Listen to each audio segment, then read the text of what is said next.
अच्छा साथियों, हम बिरहा भोजपुरी गायक कलाकार राजकुमार त्यागी कुलडुमरी बेनादक सोनभद्र की धरती से जय मां अमरा भगवती रिकॉर्डिंग स्टूडियो छोटू रसिया बाबू के देखरेख में ये हम कांड भेज रहे हैं। आशा न पूर्ण विश्वास बा कि कांड जरूर आप सबके पसंद आई। पहली बार बिरहा जो हमने भेजा तालुर कांड खंड से आप लोगों का प्यार दुलार मिला, बहुत सम्मान मिला। और दूसरी बार हम कैसेट भेज रहे हैं, दूसरा कैसेट भेजने जा रहे हैं, जरा ध्यान देंगे एक एक लाइन पर। आइए, 4 लाइन भूमिका है।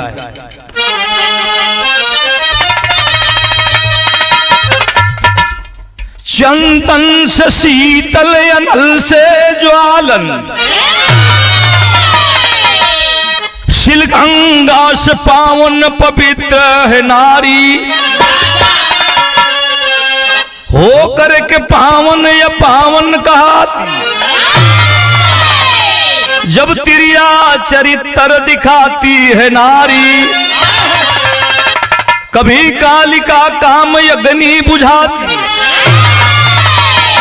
कभी कीच जन्नत सलाती है नारी।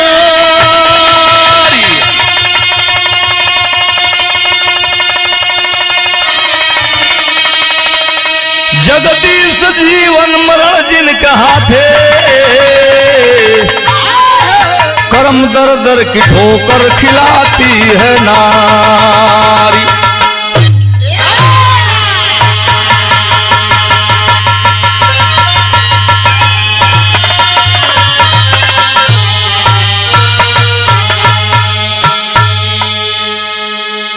कवि जी ने बहुत बढ़िया इन नारियन के परिभाषा में लिखे और एक एक लाइन ध्यान देवे लायक चीज मिली।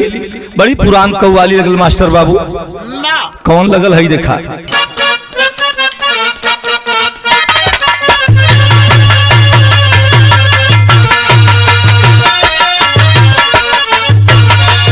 गोरी तोरी तोप जवानी फूक न दे संसार, गोरी तोरी तोप जवानी,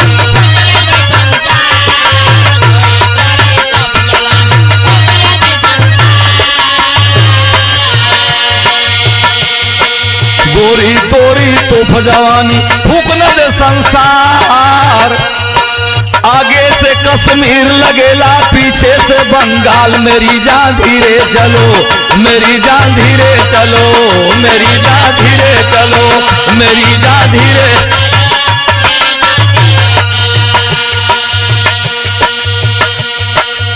बिरहा में लाइन लिखल गई, एहू से बढ़िया लाइन लग गई भैल का। तिरिया के माया से आया काया में अफसोस,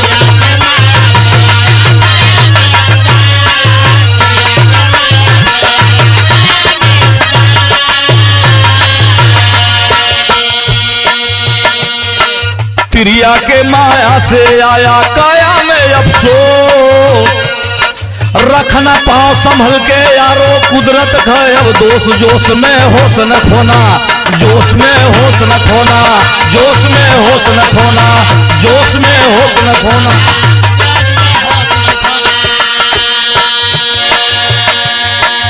ये हमारा से शहर से कहानी लिखल गल, केकर बा कहाँ का कहानी है, एक एक लाइन ध्यान देवे लायक चीज मिली। शहर बजावा।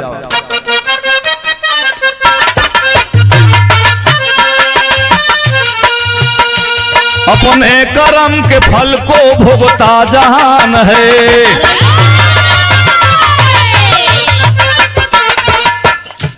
कर्तव्य ही संसार में सबसे महान है।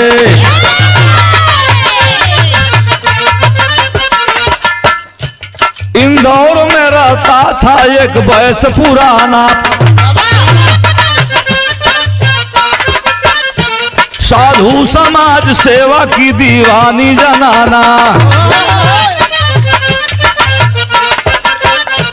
पत्नी थी हीरा लाल जी की राम दुलारी,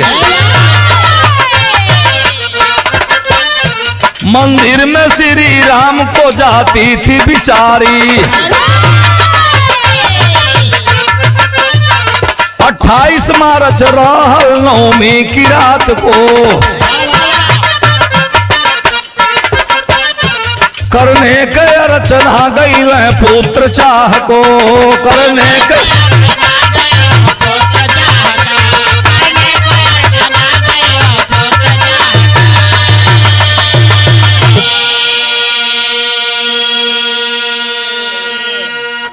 कहानी पर ध्यान दें।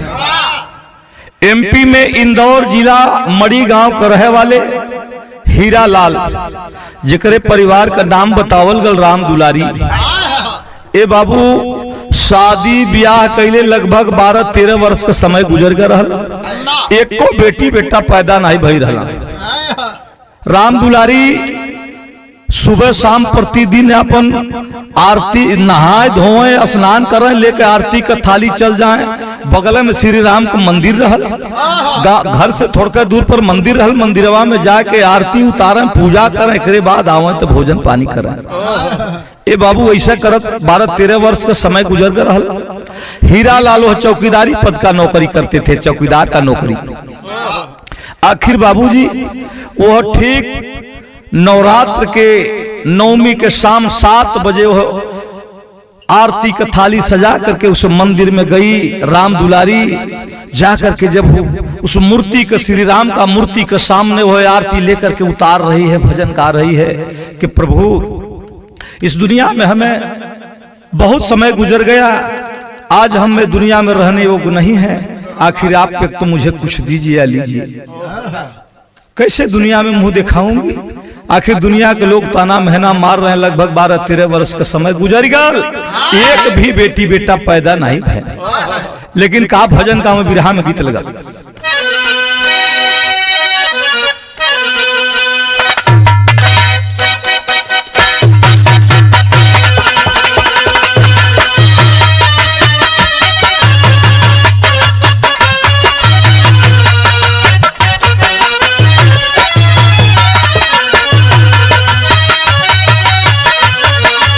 वाह वाह वाह,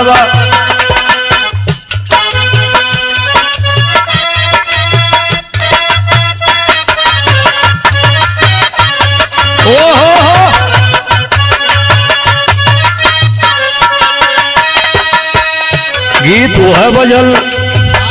कौनो मेहरारू ससुरे गई, ससुरे गई ओकर मन सेधू, सवेरे निकला दिन भर दारू पिए, शाम के आवे हो सुअर मतीन रेंगत आवे, दरवाजा खटखटावे, घिसलरत आके घरे में घुसा, बड़ी परेशान करे, बड़ी मार मारे। एक दिन ओकर भाई ले वैया आए गए, अपने भाई के पैरवा धोवा या वही समय रोइबो करे, कहे भैया बड़ी कष्ट बा हो। कहला का भयल बताओ लगी।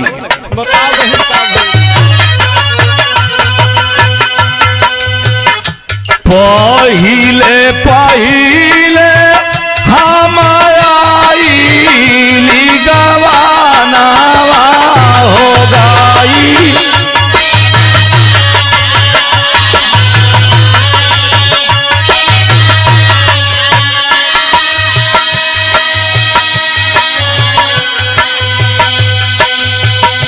पहिले पहिले हम हो गई गवाना, फूटल करमावा हमार भगवानवा।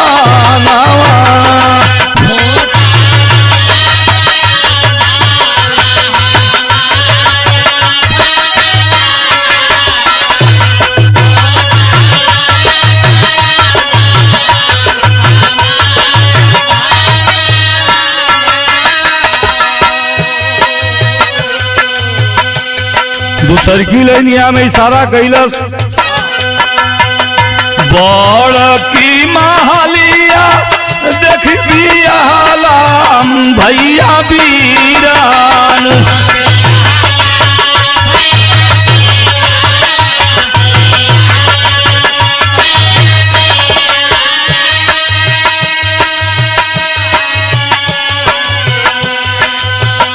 बड़ की महलिया देख बियाला भैया बीरानू, बियाला भैया बीरानू। भीतरी का मारा मावाना ही जनाला भैया वीरानो।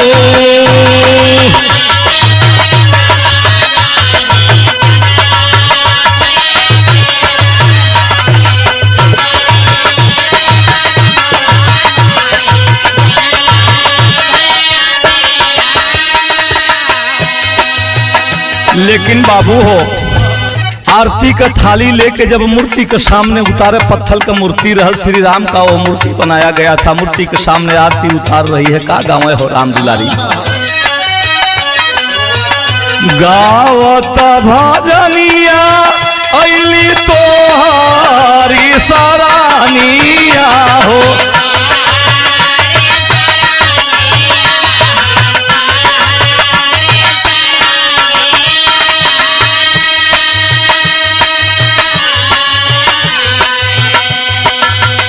गावत भजनिया अली तोहारे सरानिया हो, तोहारे सरानिया हो।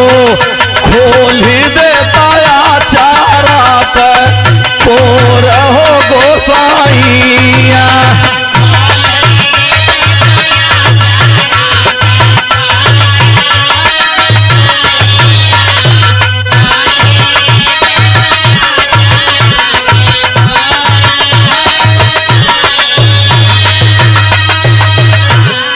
है राम दुलारी संकट में है, उसे दाता मानती है, दाता भाग विधाता है। आप हमारे दाता हैं। इतना समय गुजर गया, एक भी बेटी बेटा या औलाद नहीं पैदा हुआ। दुनिया के लोग ताना महना मार रहे हैं, लेकिन अंतरा में भइल का?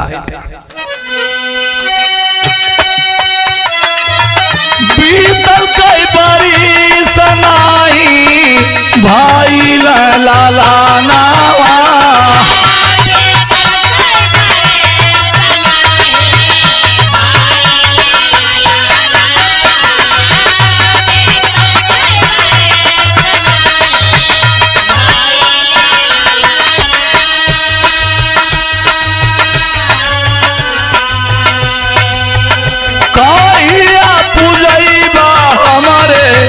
दिल का सपना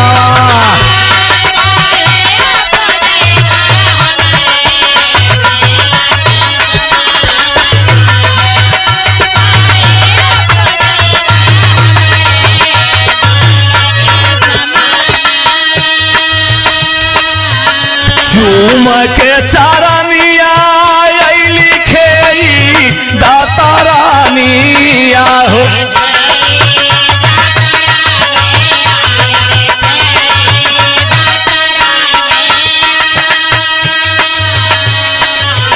चूम के चारनिया लिखे दाता रानिया हो, खेई दाता रानिया हो। देहला प्रीतिया कर डोर हो गोसाइया।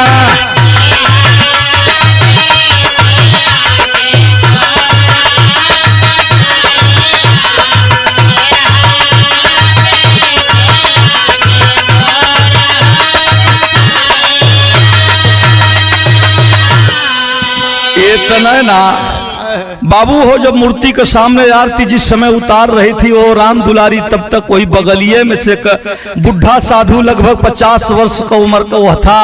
बड़ा बड़ा मोछ, बड़ा बड़ा दाढ़ी, और नीचे से जब पीछे से देख रहा है, बड़े निगाह से देख रहा है कि आखिर ये तो कितना सुंदर है, कितना बढ़िया मालिक ने बनाया है। देखते देखते उसे इशारा किया, लड़की सुन। तमाम दुखिया इस मंदिर में आते हैं, रोते हुए आते, वो हंसते हुए जाते हैं, और हम इस मंदिर का मालिक है, मंदिर का पुजारी है, भक्त हैं। जो मांगन मांगो हम तुम्हें दे देंगे। चिंता में क्यों हो, क्या चाहते हो, बोल। अपने तरफ बुला लिया। घूम करके देख रहे राम दुलारी, देखते हुए कहती है, बाबा मैं बड़ी संकट में हूं। बिरहा में गीत बदल गई भैल का।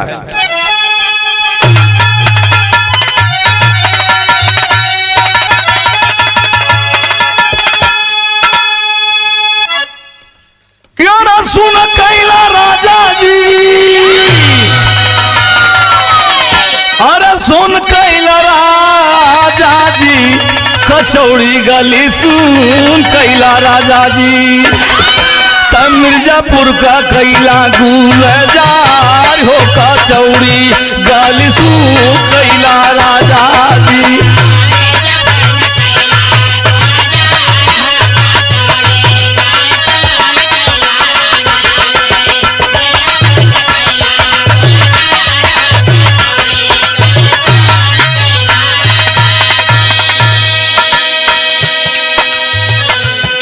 एक गवैया डुप्लीकेट गाँव अपने अंदाज में तनी उसे नॉर्मल में की गगरी छुआ जाई राजा जी,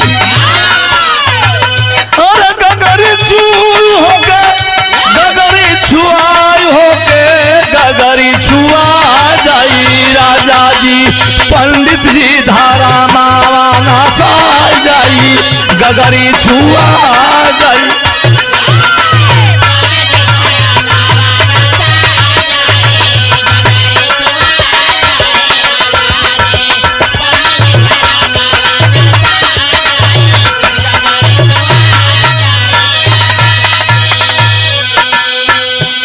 लेकिन बाहर साधु वो श्री राम का पुजारी था, भक्त था, करता क्या है के मनिया हेरा गईल बाबा जी, और मनिया हेराई होके मनिया हेराई होके मनिया हेरा गईल बाबा जी, भगतिन का सोन का भजनिया मनिया हेरा गईल बाबा।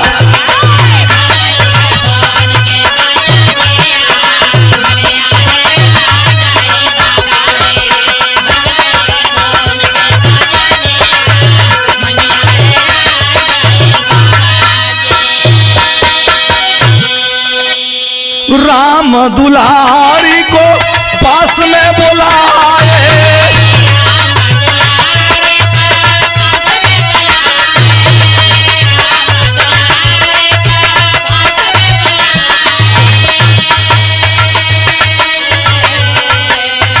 पत्थर का मूर्ति का दर्शन कराए,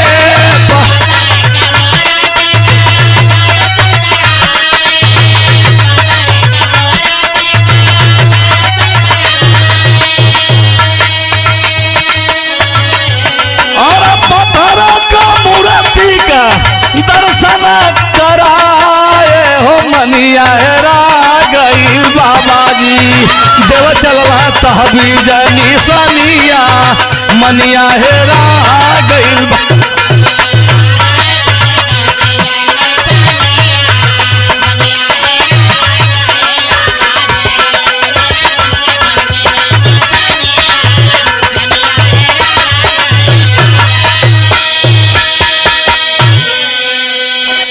इतना ना वो साधु राम दुलारी को रोक लिया, कहा कि सुन तुम्हें जो चाहिए हम देंगे, एक तहबीज दे रहे हैं उसे काले धागे से बांध लेना, तेरा अरमान तो पूरा हो जाएगा, लेकिन थोड़े समय तक इंतजार करो। बाबू उतना ना फर्श पर जब वो राम दुलारी बैठ करके इंतजार कर रही थी, वह बाबा गया अपने कुटिया में, जा करके वो लगभग 5-7 चिलम जब गांजा पी करके वो नशा में भूत हो गया, बड़ा बड़ा मोछ, बड़ा बड़ा दाढ़ी और आंखें लाल लाल, जब वो वहां से चला बाबूजी, जिस समय राम दुलारी के सामने गया उसे कलाई पकड़ लिया, राम दुलारी छुड़ा रही है, छोड़ दीजिए छोड़ दीजिए बाबा, हमें नहीं चाहिए ताबीज, नहीं चाहिए हमें, कुछ नहीं चाहिए, छोड़ दीजिए बाबा। लेकिन क्या करे साधु, छोड़े हो, पकड़ लिया, जब पकड़ लिया लड़ने लगा, एक तरफ राम दुलारी खींच रहे, दूसरे तरफ वो बाबा जी खींच रहा है, बिरहा में टेरी लग गई।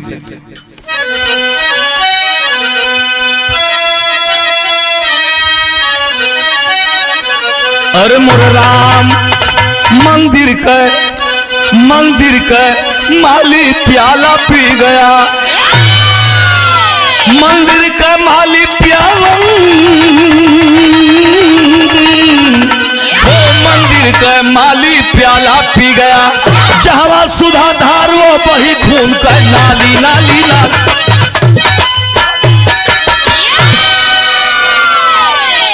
रोक लिया, अब लाखों कामी गांजा पी के हुआ खराब, सुनसान स्थान समझकर पकड़ कलाई लिया जवान। हाथ जोड़कर साधु बाबा से मांग रही इज्जत की दान। अरे देने को तहबीज रहे थे कि लूट रहे हो ईमान। एक तरफ राम दुलारी खींच रही है, दूसरी तरफ बाबा खींच रहा है। खींची खींचा चलत बे बाबू, धीरे धीरे धीरे वो साधु अपने जोश में अपनी होश को खो करके उसे पकड़ करके अपने बाहों में भर करके गिरा दिया उस फर्श पर। गिराने के बाद वो चिल्ला रही है, बचाओ बचाओ। आवाज लगा रहे, छोड़ दो बाबा, मुझे कुछ नहीं चाहिए, बचाओ बाबा, छोड़ दीजिए बाबा, मुझे कुछ नहीं चाहिए बाबा, छोड़ दीजिए। लेकिन बाहर वो साधु नशे में होश खो करके अपना लाइन बदल दिया। बिरहा में गीत लगल भैल।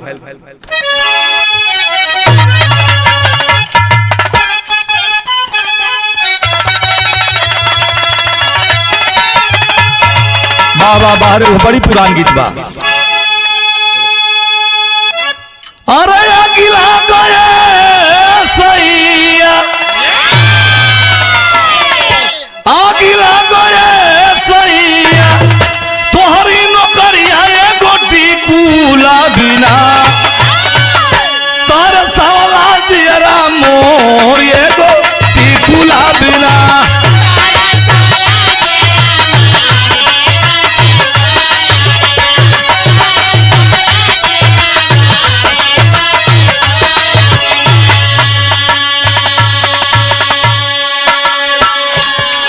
धीरे धीरे साधु लड़खड़ा रही है, रो रही है। साधु पकड़ करके बारी बारी से उस फरस पर गिरा करके शरीर के वस्त्र को खोल दिया है बाबूजी।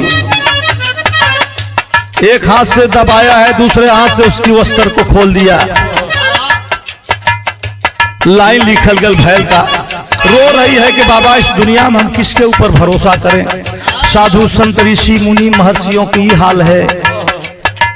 किसी बहू बेटियों के ऊपर हाथ उठाना, किसी को बलात्कार करना, किसी को हत्या करना, ऋषियों महर्षियों का यह काम है, तो किसके ऊपर भरोसा किया जाए। लेकिन लाइन लिखल गल भैल का। आगिला गए बाबा, आगिला गए बाबा, तोहरी भजनिया यही दुनिया से ना।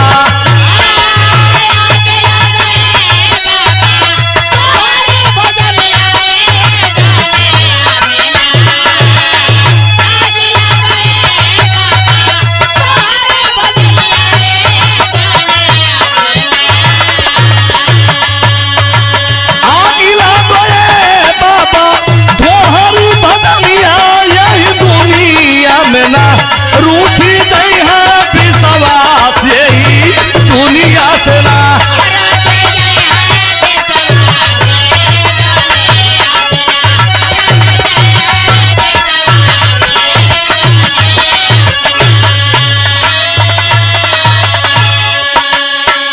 रो रही है, बिलख रही है, लेकिन वो हराम जादे पखंडी साधु मानता नहीं। साधु और सवाधु बन के शर्म नहीं आवेला,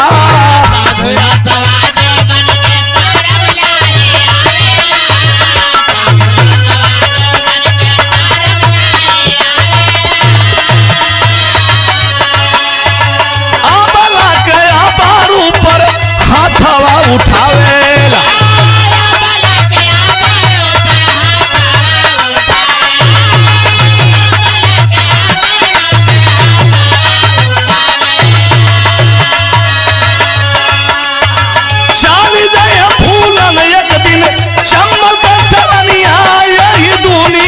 सेना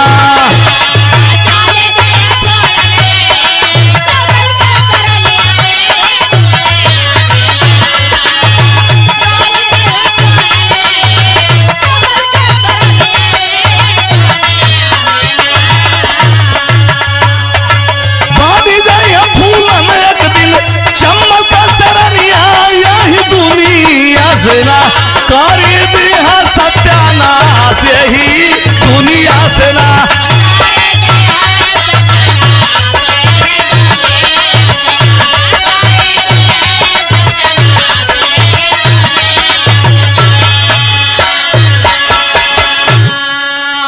इतना ना, जब तक उसके शरीर में दम रहा लड़ते रह गई, छटपटाते रह गई, रोते रह गई, बिलखते रह गई, लेकिन वो हरामजादे पखंडी साधु वो कत्ताई नहीं उसकी बात को माना, अपनी हौस को प्यास बुझा रहा है। बिरहा में गीत बदल भैल का।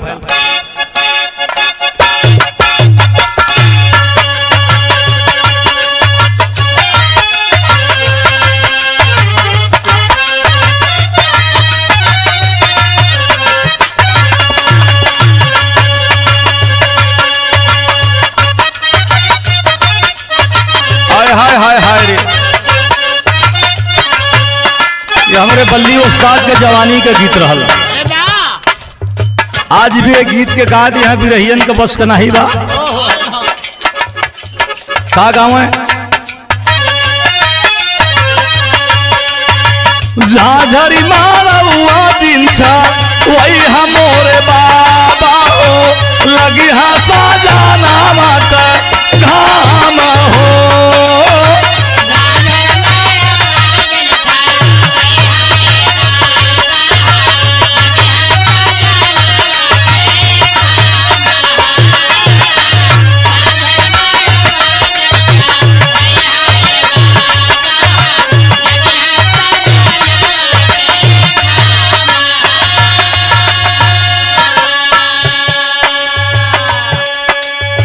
नरमी बचानिया से कहबी टहनिया, आज करिहा बाबू भूलिहा जनी हमरो बचनिया। आधा मारुआ बैठा नैहर चालो गवार जाऊ, आधा में सजाना मार हो।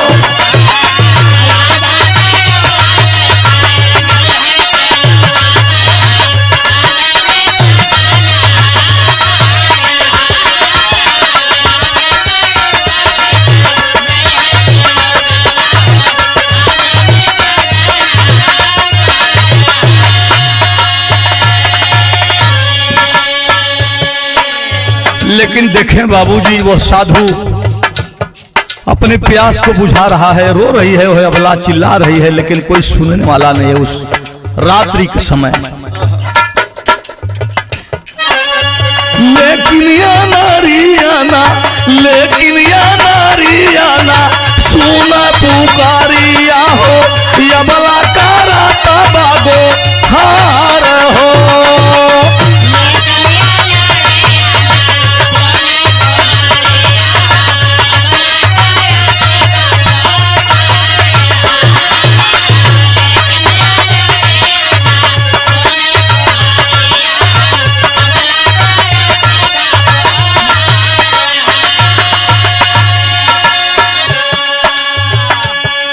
धोमिया सवादू बनके पटकाया नारिया, लूट लिया या बाला के जोगवाली गाठरिया।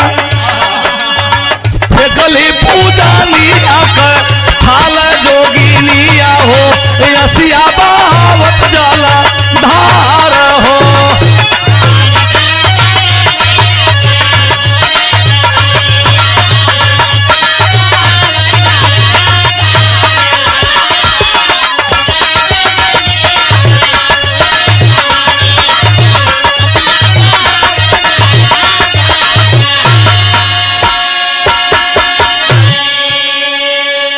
इतना ना ए बाबू, जब धीरे धीरे अपने प्यास को बुझाने की बाद वह राम दुलारी को जो बाबा छोड़ दिया हो, छोड़ने की बाद वह राम दुलारी उठती है बाबूजी, वह पूजा का थाली फेंक दिए मंदिर के सामने।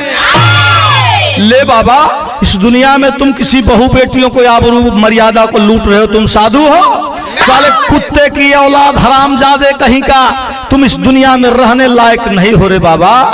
मैं जा रही हूँ, ले फेंक दहली पूजा का थाली, चल दहली घरे। भागल भागल घरे अली रोत गावत ए बाबू।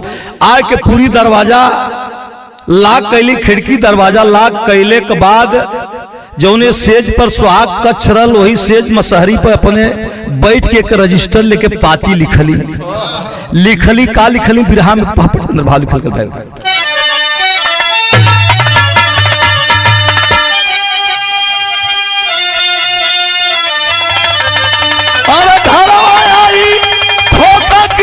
पतिया साधु मंदिर के और लूट लिया सैया हमरो इज्जतिया साधु मंदिर के।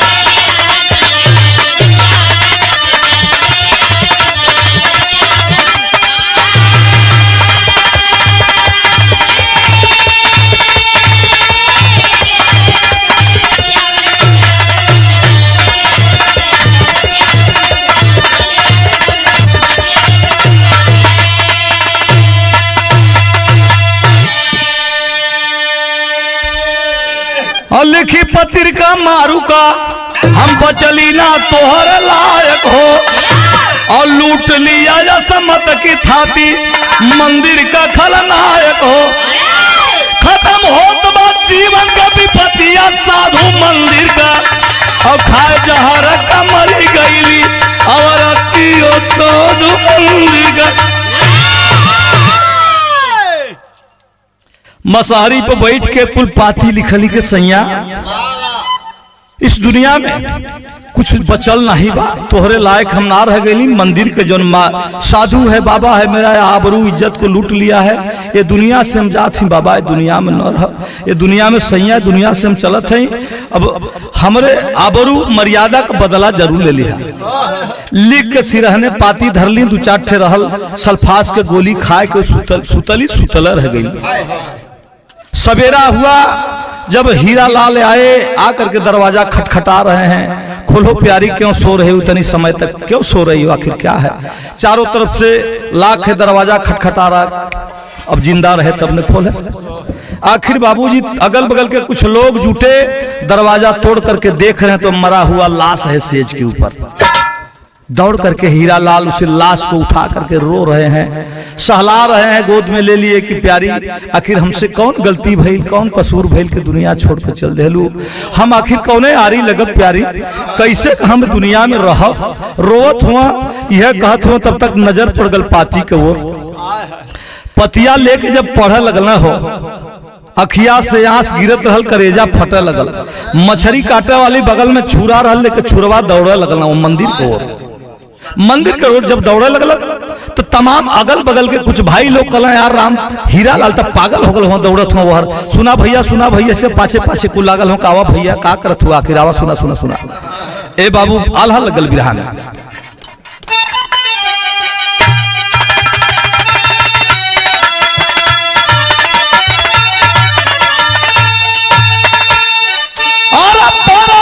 लुगाई होली बेटिया बहिनी दूसरे का धान होला धूर का समान।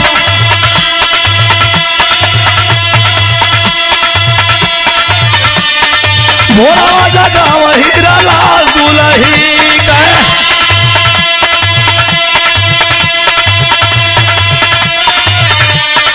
भोला जगा हीरा लाल दुलही का।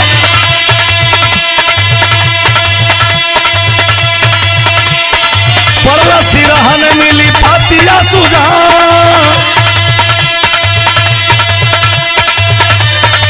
पतिया पढ़ती का बिहार जाला छतिया, भैया पतिया पढ़ती का बिहार जाला छतिया। लेके छुरा आया है तुरंत महान, पूजा करत ढोंगी बाबा मिली गई ले,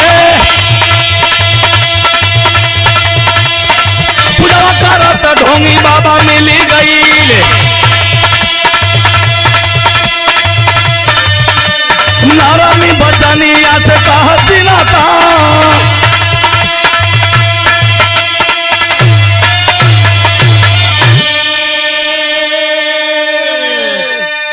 देखें बाबूजी जब हीरा लाल भागल भागल मंदिर पर गईला, मंदिर के अंदर देखला मूर्ति के सामने वो आसन लगा करके पूजा पर माला फेर रहा था बैठ करके वो पखंडी साधु। पहुंच गए वो हीरा लाल, पकड़ लिए चुंडी, पखंडी साधु तुम इस दुनिया में रहने लायक नहीं हो, किसी बहु बेटियों का आबरू इज्जत को लेते हो। अपमान करते हो, इस साधु बने हो, इस दुनिया में तुम्हें जिंदा नहीं छोड़ेंगे रे हरामजादे। लेकिन कैला का है देखा खड़ी कलाइन लगी। रो रो बोला बयाना कुमार, मंदिर ना रही है गद्दार, भार लगाती बाबा जानिया जोगिनी अबीन।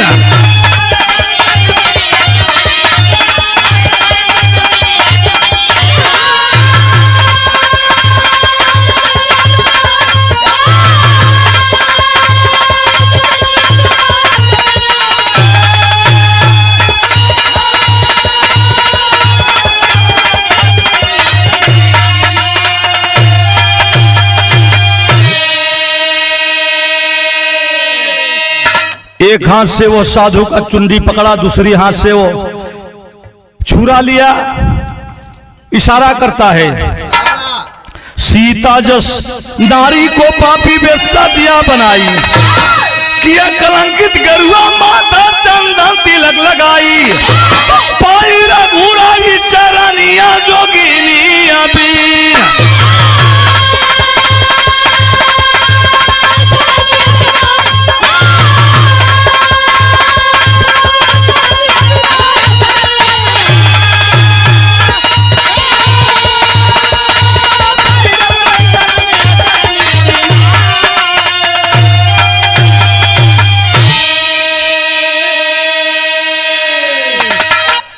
इतना कहते कहते आखिर आत्मा गई छूटी, मार दिया साधु को जान सा पिया जहर का टूटी, तो छूटी गई ली जिंदगानिया जोगिनी अबीन।